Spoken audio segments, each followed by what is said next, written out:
大家好，我是双卫中医中心的古晋分行经理胡继义中医师。那目前呢，在马来西亚的沙捞越古晋分行驻诊。那今天呢，很荣幸有这个机会可以跟大家分享有关于感染这个新冠病毒康复以后，还有接种疫苗之后所表现的一些症状和中医的治疗选择。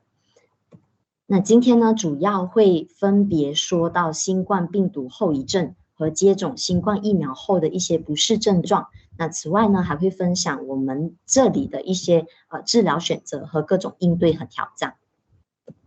那关于新冠病毒后遗症呢，首先要知道的是，绝大多数的人在 COVID 康复之后是可以迅速回到正常生活的。那只有少数的人群，他在康复过后会出现这个非传染性的长期症状，也就是所谓的 Long COVID。那某些COVID 致病病毒感染者呢，可能会受到这个感染的长期影响，所以名字就会称为新冠后遗症，或者是新冠长期症状、长新冠啊、急性 COVID 后症状啊，然后或者是新冠长期影响和慢性新冠都是同一个意思。那定义上呢，就是染疫的4个星期以上，如果这个症状持续存在，或者是可以高达3个月以上，这就是很可能就是后遗症。那这个涉及到多器官多系统，那中医呢就可以称之为余毒或者是余邪未清。那美国的 CDC 研究人员呢，就针对了这个2020年3月到2021年11月期间检测呈阳性的这个350千的医疗记录进行分析。那结果发现呢，65岁以下的康复者中，每5个人就会有1个人他有过至少1种的这个长期后遗症。那当年龄上升至65岁的时候，频率就变成每4个人就有1个人。那最常见的就是呼吸道的症状，咽痒啊、咳嗽啊，还有这个肌肉骨骼酸痛，还有这个慢性疲倦。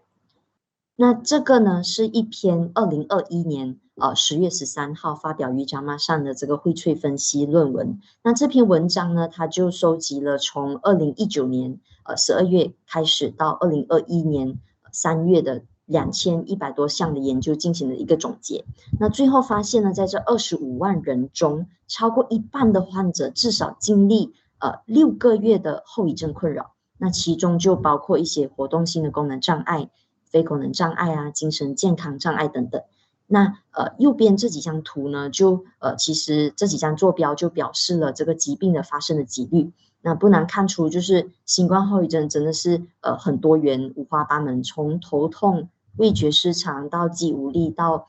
这个肺纤维化啊、PDST 等等。那由于这个数据其实是因为它是去年10月发布的这个数据研究，所以未必可以对应现在的病例，跟现在的 Omicron 所带来的后遗症可能就会有所不同。那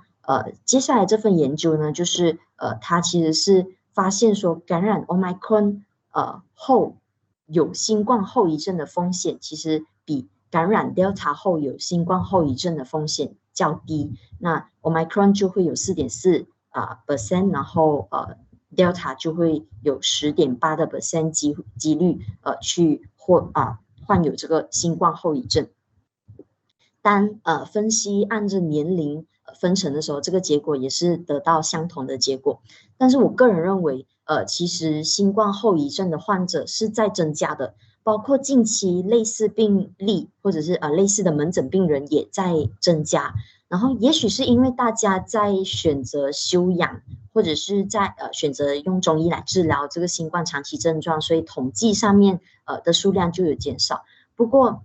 因为 Omicron 它的传染力比较高，所以受影响的人一定是比较多的，所以也不能轻视这个新冠康复后所带来的这个健康状况影响。那有一件事情是可以确定的，就是病毒它一直不断的在变异，而且新冠它是有可能复感的，就是会重新感染。就比如说感染过 Delta 的人，他下一次有机会感染 Omicron， 那感染过 Omicron 的人也会有机会感染下一个 variant 的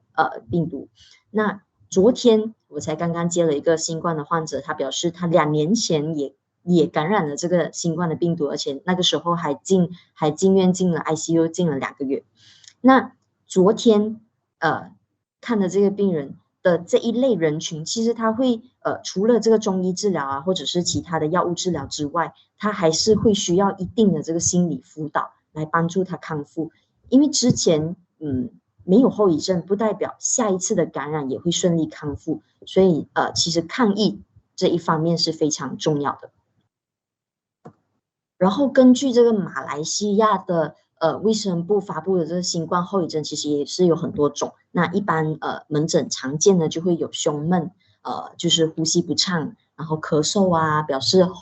咽喉干啊痒啊。那最近的患者就会比较多是这类的情况。那我有几个病人也是在即便是在冠病在 COVID 康复之后就是 test negative 过后，还是有这个喉咙干痒导致到隐隐的咳嗽的这样子的一个症状。那另外就还有失眠。那大部分的冠病患者，他们在隔离过后，或者是甚至隔离期间啊，就难免会有一些焦虑，所以就会引发有失眠的这个症状。那相对来说呢，这类的人他的治疗时间就会比较长，而且很多时候呢，当其他的症状好了，咳嗽啊，或者是胸闷啊这些症状好了之后，睡眠质量其实相对也会慢慢提高包括疲劳乏力这个也是非常常见的，就是病人会跟你说他提不起劲，然后有的病人甚至跟我说他连切菜都没有力。那这个的话，我都会告诉我的病人说，乏力啊、失眠这一块啊，其实都是会放到比较后面去处理的。那治疗上必须要先把其他的表症，比如说咳嗽啊、腹痛这类的症状先治疗好，那才慢慢的把这些气补回来。那马来西亚的卫生部长凯里在今年5月份的时候也有说到说，我们马来西亚国内的这个第4期、第5期的确诊病患，他们在康复在 COVID 康复之后出现冠病长期症状的患病率为65.1%，然后其中的61.2%出现超过2种的症状，所以其实可以见得在马来西亚还是有很多人因为这个后遗症影响到日常生活的，包括他也提到讲说60到70%的冠病长期症状的患者在确诊6个月后可以返回职场，然后剩下的30到40%的患者可以在确诊后3个月里面回到工作岗位。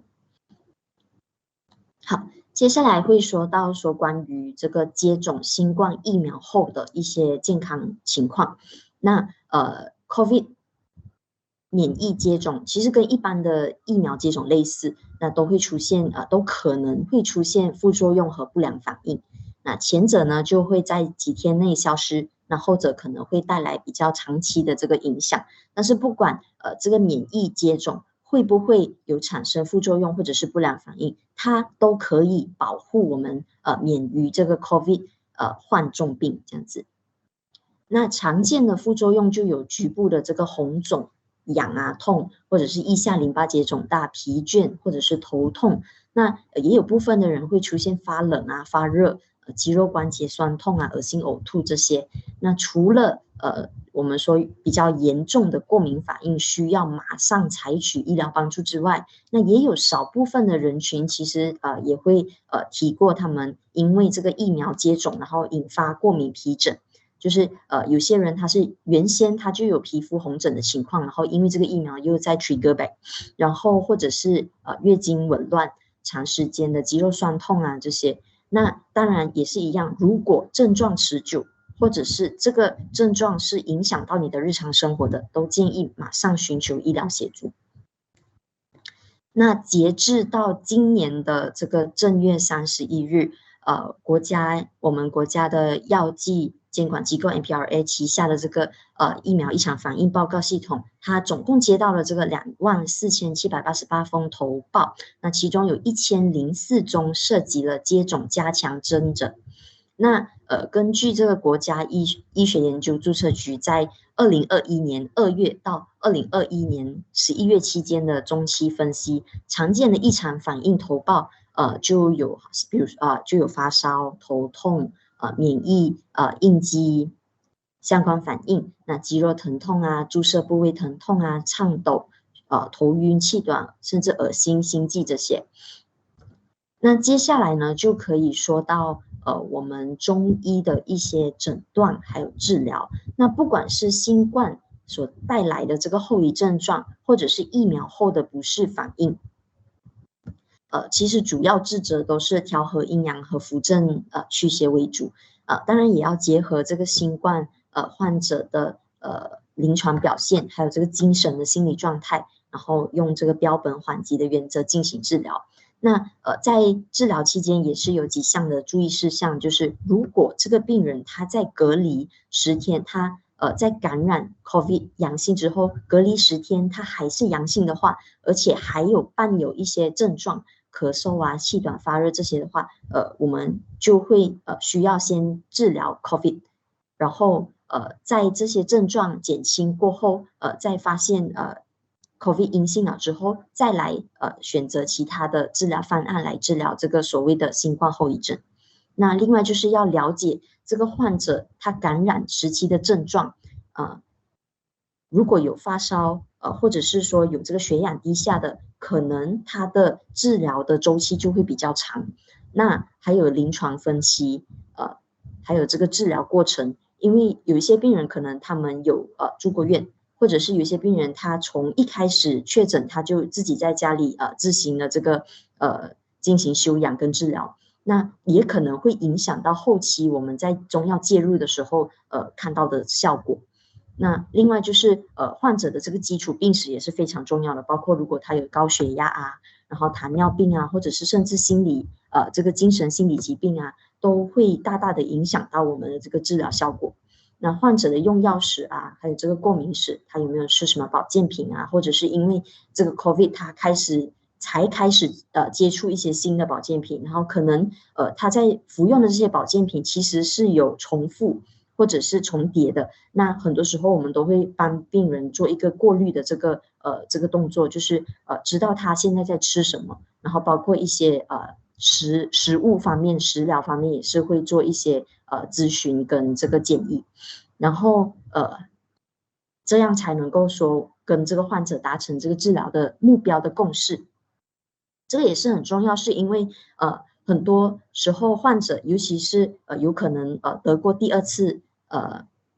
新冠的这个患者，或者是家里面有老人小孩的这些新冠患者，他们就会非常的焦虑，所以一定要告诉他们说整个要理清他们的治疗方案跟疗程，要跟他们说可能这一副药吃了这3天会有怎样的一个结果，那或者是说目前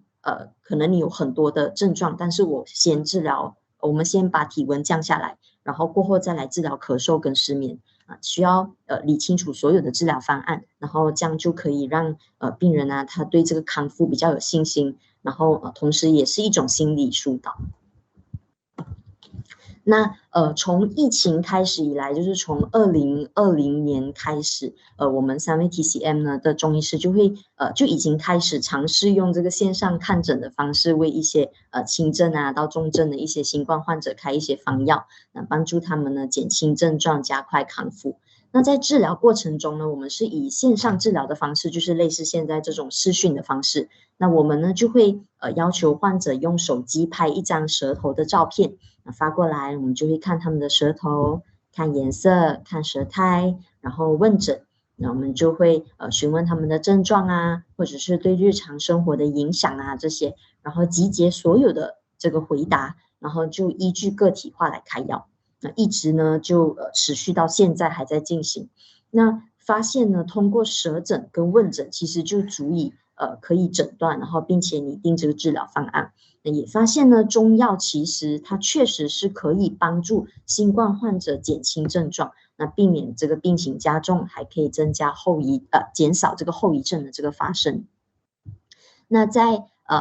今年上半年，就是2022年上半年的 COVID 患者，那个时候算是Omicron 的一个流行。那这类型的患者呢，相对症状就会比较少，那比较多就会提到说，基本上都是咽干、咽痒啊，有些人可能会有轻微的这个喉咙痛，然后很少会见到有发烧甚至肺炎的这个患者，然后但是人数很多。那有的时候，在我们线上问诊的时候，视讯一打开，就是一整家人坐在沙发上面看着你，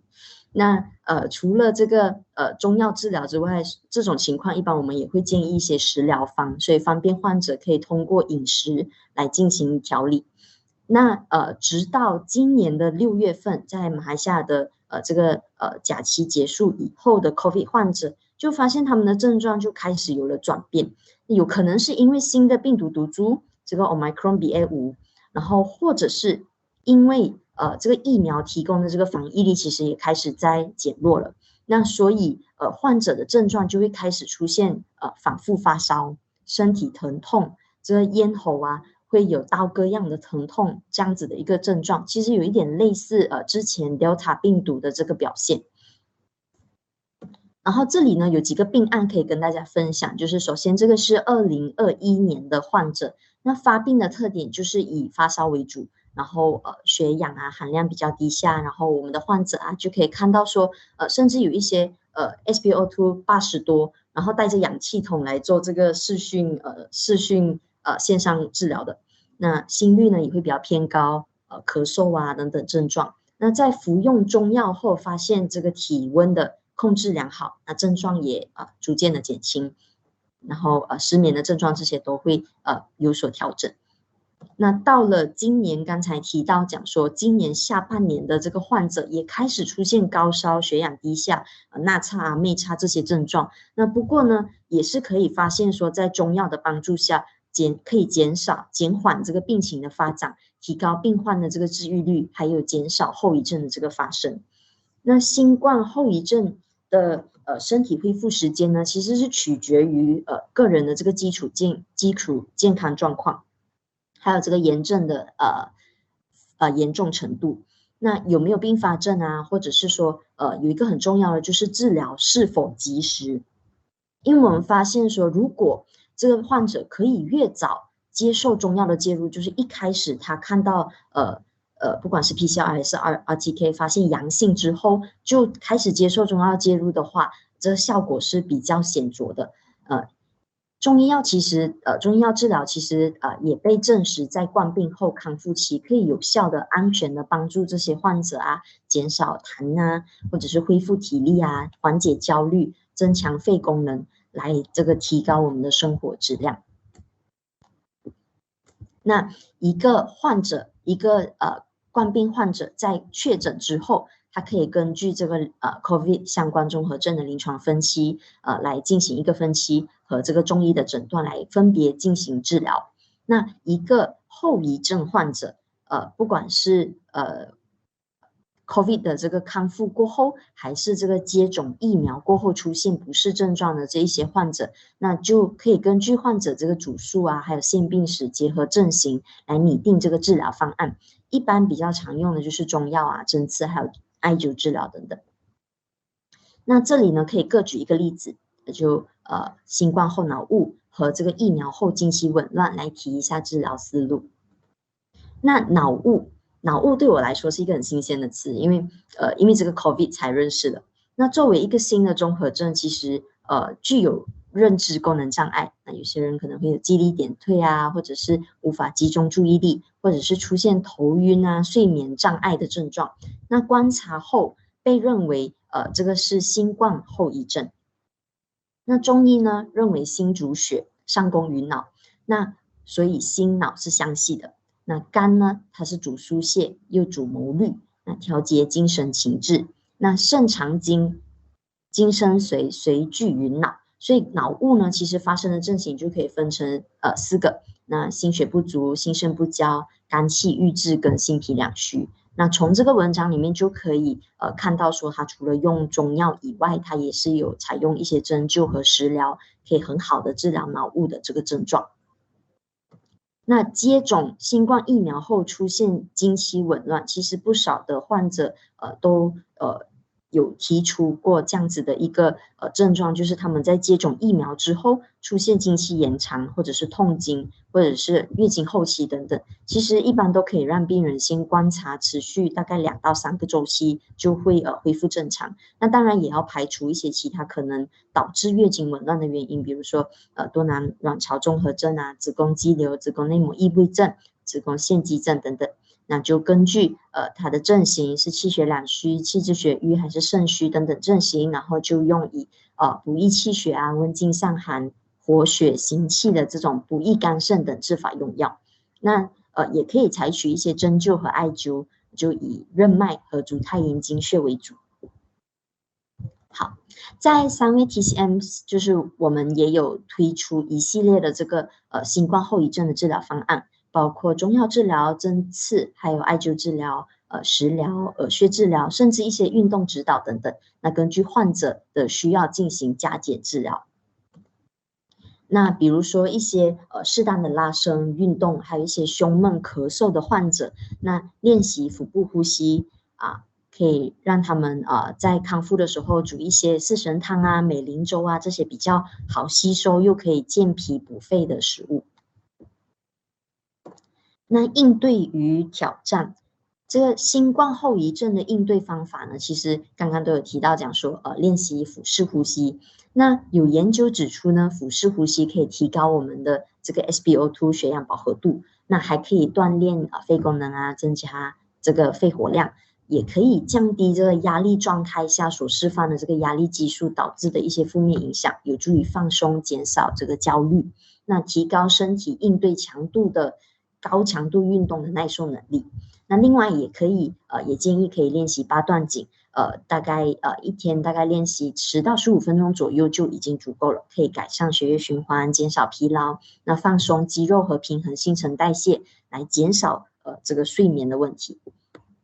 那根据世卫组织发布的一个科学简报，就发现说到这个 COVID 它大流行的第1年，全球的焦虑和抑郁的患病率其实大幅增加了25%，所以这里会建议说尽量减少接触这些负面新闻啊，还有这些电子产品，才能够有效的调节COVID 引起的这个压力和焦虑。那发现感染新冠，首先是不要恐慌。那感染新冠过后必须要确保自己有足够的休息、饮水跟这个睡眠。那如果发现说这有一些症状啊，然后持续不好转，或者是已经开始影响到了你的休息跟日常的话，就可以随时联系我们咨询，或者是也可以寻求医疗帮助。然后医师呢，中医师们呢就会给予治疗建议，对应不同的症型症状来开药。另外就是注射疫苗后遗症的应对方法。那如果有一些轻微的副作用，一般是在2-3天内就会消失。那发热啊、疲倦、头痛、肌肉酸痛这些，就需要多饮水、多休息。那如果局部的一些热啊、肿啊，是可以采用冰敷的这个方式来让它冷却下来。那如果是有一些重度的副作用，就刚才也是提到说，要立刻前往邻近的医院。那长期的症状呢，就是如果有些人可能会出现皮疹啊、月经不调啊这样的症状，也是会建议及早治疗。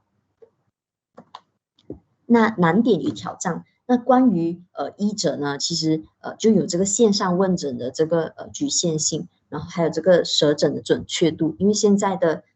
病人的手机可能拍照，一般如果自拍来讲的话，都是有这个滤镜，所以很多时候可以拍3张不同颜色的舌头照片，那或者是一些角度的问题啊，所以就可能会导致到我们在做诊断的时候有一定的难度，所以问诊这件事情也是非常重要的，在线上治疗的这个治疗中。那关于患者呢，就是有着这个个体的康复时间差异。那有些患者呢，需要治疗的时间比较长，那相对开销啊费用就会比较高。那有的人他就可能没有办法持续的治疗。那也有一些是重症患者啊，他的脏器损伤比较严重，导致到后面的后遗症就会比较棘手。那有一些甚至一些过敏的体质的患者啊，他们在施打就是过敏体质，就是一些比如说他原先有一些哮喘病史啊，或者是有一些sinus 的问题的这类的人群，其实他们在施打疫苗后会比较大的几率出现一些皮疹啊、过敏啊一些症状。那这个就是患者的一个难点跟挑战。那我的分享就到这里啦，谢谢大家。